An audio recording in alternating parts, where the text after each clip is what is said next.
बिस्मिल्लाहिर्रहमानिर्रहीम। अस्सलाम वालेकुम दोस्तों, एक नई वीडियो के साथ हाजिर हैं। चलें अपनी वीडियो स्टार्ट करते हैं। अगर आप वैसे देखें और सोचें कि दुनिया के अंदर इस वक्त दो कौन सी बड़ी सुपर मिलिट्री पावर्स हैं, तो सबसे पहले तो आपके ज़हन के अंदर अमेरिका और रशिया का ही नाम आएगा। और उसकी एक ही मेन वजह है कि दोनों के पास एटम बॉम्ब्स की तादाद जो है वो बहुत ज़्यादा है। रशिया के पास भी 5-6 हज़ार के करीब एटम बॉम्ब्स इस वक्त मौजूद हैं, जो कि उसके ICBMs के ऊपर लगे हुए हैं, जो कि उसके बॉम्बर्स के ऊपर लगे हुए हैं, क्रूज मिसाइल्स के ऊपर लगे हुए हैं, SLBMs के ऊपर लगे हुए हैं। ये SLBMs उसके सबमरीन्स के अंदर मौजूद हैं। इसी तरह से अगर आप अमेरिका की तरफ देखें तो अमेरिका के पास भी इस वक्त 5-6 हज़ार के करीब जो है वो एटम बॉम्ब्स मौजूद होंगे, जो उसके ICBMs, बॉम्बर्स और उसकी सबमरीन्स जो हैं वो लेके जा सकती हैं।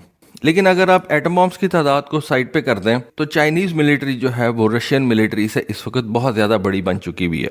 नंबर ऑफ शिप्स की तादाद के अंदर तो चाइना वैसे अमेरिका से भी आगे चला गया हुआ है। ठीक है, डिस्प्लेसमेंट के हवाले से इस वक्त भी अमेरिकन नेवी जो है वो चाइनीज नेवी से बड़ी है। अगर आप एयरफोर्स का साइज देखें तो उसमें चाइना जो है वो रशिया से बहुत ज़्यादा आगे जा चुका हुआ है। लेकिन इसका ये मतलब नहीं है कि चाइना की जो एविएशन लेगेसी है वो रशियन एविएशन लेगेसी से बड़ी है। रशिया की एविएशन लेगेसी तो बहुत ज़्यादा बड़ी है और बहुत ज़्यादा रिच है। रशिया या सोवियत यूनियन आप कह लें, जिसका रशिया कभी एक हिस्सा हुआ करता था, उसने जिस तरह के जहाज इस दुनिया को दिए हैं, चाइना की तो उस तरह की कॉन्ट्रीब्यूशंस नहीं है। एक वक्त था कि चाइना अपने 95% जहाज जो है वो रशिया से हासिल करता था। MiG-17 ले लें, MiG-19 ले लें, MiG-21 ले लें, ये सारे के सारे जहाज चाइना ने रशिया से हासिल किए और बाद में इन जहाज़ों का अपने मुल्क के अंदर अंडर लाइसेंस तैयार करना शुरू किया और फिर उनको एक्सपोर्ट भी किया। पाकिस्तान एयरफोर्स जो है वो भी ये जहाज़ इस्तेमाल करती रही। ठीक है, हमने ये जहाज़ रशिया से तो नहीं लिए, लेकिन चाइना के अंदर जो ये जहाज़ अंडर लाइसेंस तैयार होते थे, हमने वो जहाज़ चाइना से परचेज किया। लेकिन इस वक्त अगर आप चाइनीज़ और रशियन एयरफोर्स का तकाबली जायजा करें तो चाइना की एयरफोर्स रशियन एयरफोर्स से काफ़ी बड़ी आपको नज़र आएगी। मैं फिर ये बात रिपीट करता हूँ कि लेगेसी के अंदर तो रशियन एयरफोर्स का इस वक्त मुकाबला सिर्फ आप अमेरिकन एयरफोर्स से ही कर सकते हैं, क्योंकि दोनों ने ऐसे ज़बरदस्त किस्म के जहाज़ दुनिया को दिए कि जिनको हम देख के फैसिनेट भी होते हैं, जिनको हम देख के जो है वो इंस्पायर भी होते हैं। लेकिन ओवरऑल इस वक्त जो रशिया की एयरफोर्स की हालत है वो काफ़ी ज़्यादा पतली है। चाइना ने ना सिर्फ रशिया से पुराने जहाज़ हासिल किए, बल्कि चाइना के जो इस वक्त मॉडर्न जहाज़ हैं वो भी सारे के सारे आप कह सकते हैं कि रशिया के Su-27 फ्लैंकर फैमिली से जो है वो डिराइव किए हुए हैं। चाइना ने रशिया से ये Su-27 जहाज़ परचेज किए, Su-30 जहाज़ परचेज किए, Su-35 जहाज़ थोड़े नंबर के अंदर परचेज किए। लेकिन उसके बाद चाइना ने क्या किया कि उसने रशिया से इजाज़त लेके इन फ्लैंकर जहाज़ों को अपने मुल्क के अंदर तैयार करना शुरू कर दिया। और कितने ज़्यादा नंबर के अंदर तैयार किया कि जिसका रशिया इस वक्त सोच भी नहीं सकता। J-11 ही को आप ले लें, चाइनीज़ एयरफोर्स इस वक्त तकरीबन 440 के करीब ये J-11 जहाज़ तैयार कर चुकी हुई है। जबकि अगर आप Su-35 को ले लें तो रशिया के पास इस वक्त Su-35 की तादाद सिर्फ 150 के करीब है। 100 Su-35 जहाज़ वो अपनी एयरफोर्स के लिए उसने तैयार किए और 48 के करीब उसने एक्सपोर्ट मार्केट के लिए तैयार किए।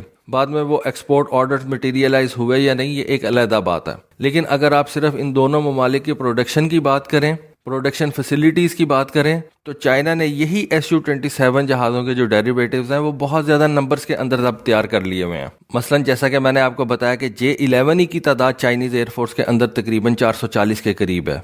J-16 की तादाद जो है वो तकरीबन 300 से बढ़ गई हुई है। अभी रिसेंटली इंटरनेट के ऊपर कुछ तस्वीरें जो है वो वायरल हुई हैं, जिनके अंदर हम देख सकते हैं कि J-16 का 10वां बैच जो है वो चाइनीज़ एयरफोर्स ने ऑपरेशनल कर लिया। J-16 का ये 10वां बैच उन्होंने अपनी सदर्न थिएटर कमांड के हवाले किया। ये सदर्न थिएटर कमांड जो है ये साउथ चाइना सी को जो है वो देखती है। ये जो एरिया है ये ताइवान के साउथ के अंदर बनता है। जबकि अगर आप इस वक्त रशिया के पास Su-27 फैमिली की तरफ देखें तो ठीक है, रशिया के पास Su-27 जहाज़ मौजूद हैं, Su-30 जहाज़ जो है वो मौजूद हैं। लेकिन रशिया का जो इस वक्त टॉप का फाइटर जेट है जो कि ऑपरेशनल है वो है Su-35। और चाइना का इस वक्त जो टॉप का फ्लैंकर जहाज़ है वो है J-16। दोनों की प्रोडक्शन की तरफ अगर आप देखें और ये देखें कि इन दोनों को कब इंडक्ट किया गया था, तो आपको पता चलेगा कि चाइनीज़ प्रोडक्शन फैसिलिटीज़ जो हैं वो रशिया के मुकाबले में कितने ज़्यादा जहाज़ जो है वो इस वक्त तैयार कर रही हैं। Su-35 और J-16 जहाज़ दोनों 2014 के अंदर अपनी अपनी एयरफोर्स के अंदर इंडक्ट हुए।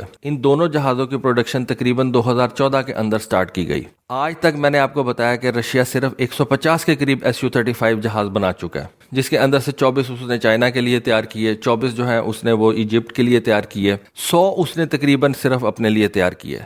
जबकि चाइना ने ये 300 के करीब J-16 जहाज़ तैयार कर लिए।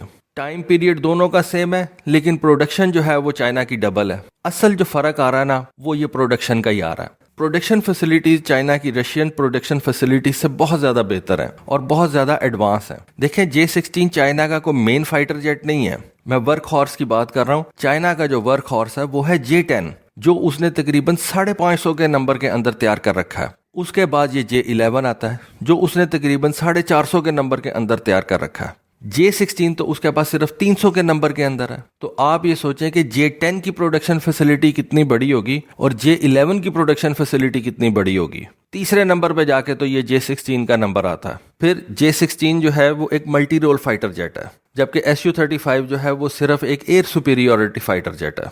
J-16 के अंदर चाइना ने AESA रडार लगाया हुआ है, बेहतर एवियोनिक्स लगाए हुए हैं, स्टेल्थ कोटिंग उसके ऊपर उन्होंने की हुई है। J-16 के अंदर चाइना ने सुपीरियर कंपोजिट मटेरियल्स जो है वो लगाए हुए हैं।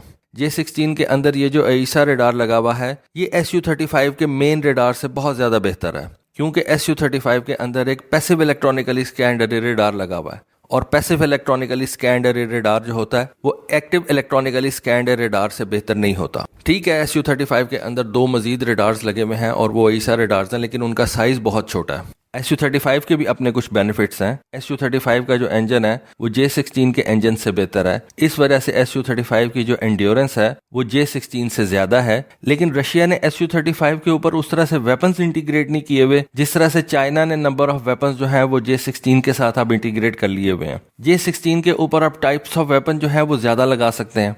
Su-35 के ऊपर रशिया ने अभी तक उस तरह से जो है वो वेपन्स इंटीग्रेट नहीं किए हुए। फिर J-20 की तरफ आ जाएं आप, तकरीबन 250 के करीब J-20 इस वक्त चाइनीज एयरफोर्स जो है वो इस्तेमाल कर रही है। 5th जनरेशन का जहाज है, जबकि रशिया ने अपने 5th जनरेशन के जहाज की तादाद अभी तक 20 से ऊपर नहीं वो लेके गया। एक सिंगल स्क्वाड्रन अभी तक रशियन एयरफोर्स के पास नहीं है अपने 5th जनरेशन के जहाज का। ठीक है, रशिया ने 70-75 जहाज़ों का ऑर्डर कर रखा है और उसका ख्याल यह है कि 2030 तक उसके पास ये 5th जनरेशन के 70 जहाज जो है वो आ जाएंगे। 2030 तक चाइना जो है वो अपने कितने ज्यादा 5th जनरेशन के जहाज तैयार कर लेगा, आज उसके पास 250 के करीब ये जहाज मौजूद हैं। तो एयरफोर्स जो है ना वो इस वक्त चाइना की बहुत बड़ी हो चुकी हुई है। रशियन एयरफोर्स उसके मुकाबले में अब एक बहुत छोटी एयरफोर्स रह गई हुई है। रशियन एयरफोर्स चाइनीज एयरफोर्स के मुकाबले में अब एक छोटी एयरफोर्स है, और रशिया का साइज जो है वो चाइना से डबल है, शायद डबल से भी ज्यादा है। रशियन एयरफोर्स के पास जो एरिया ऑफ रिस्पॉन्सिबिलिटी है वो चाइनीज एयरफोर्स के एरिया ऑफ रिस्पॉन्सिबिलिटी से ज्यादा है, लेकिन जहाज जो है वो रशिया के पास कम है।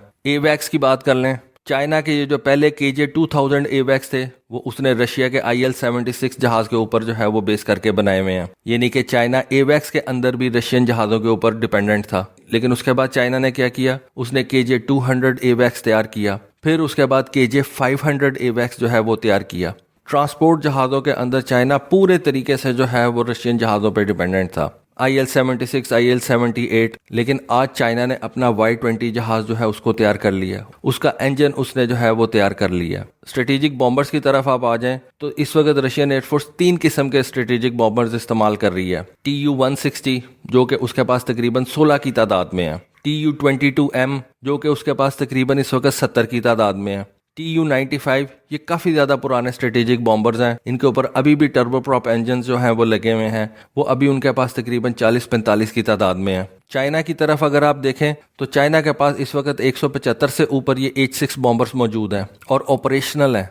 बॉम्बर्स की तादाद भी चाइनीज एयरफोर्स के पास जो है वो रशिया से ज़्यादा है, जबकि जो स्ट्रेटेजिक वेपन्स हैं यानी कि एटम बॉम्ब्स वगैरह हैं वो रशिया के पास चाइना से बहुत ही ज़्यादा है। फिर चाइना अपना एक नया H-20 बॉम्बर जो है वो भी तैयार कर रहा है, उसको भी वो मैदान में लेके आ रहा है। कल अमेरिका ने अपने H-21 बॉम्बर को जो है वो दुनिया के सामने रिवील करना है 2 दिसंबर को, जबकि रशिया के नए बॉम्बर का जो है वो इस वक्त अता पता ही कोई नहीं। तो एक बात तो है कि चाइना ने अपनी पूरी की पूरी एयरफोर्स जो है वो रशियन जहाज़ों के ऊपर खड़ी की, लेकिन आज एक ऐसा वक्त आ गया कि रशिया के पास कम जहाज़ हैं और चाइना की एयरफोर्स के पास ज़्यादा जहाज़ हैं और रशिया से बेहतर जहाज़ हैं, और ये गैप जो है ये बहुत ज़्यादा बढ़ता जा रहा है। और मिलिटरीली चाइना जो है वो रशिया से एक बड़ी पावर बन चुका हुआ है, रशिया अब उस तरह से एक बड़ी पावर नहीं रहा हुआ। चाइना ने मिलिट्री के हर मैदान के अंदर अब रशिया को जो है वो पीछे छोड़ दिया।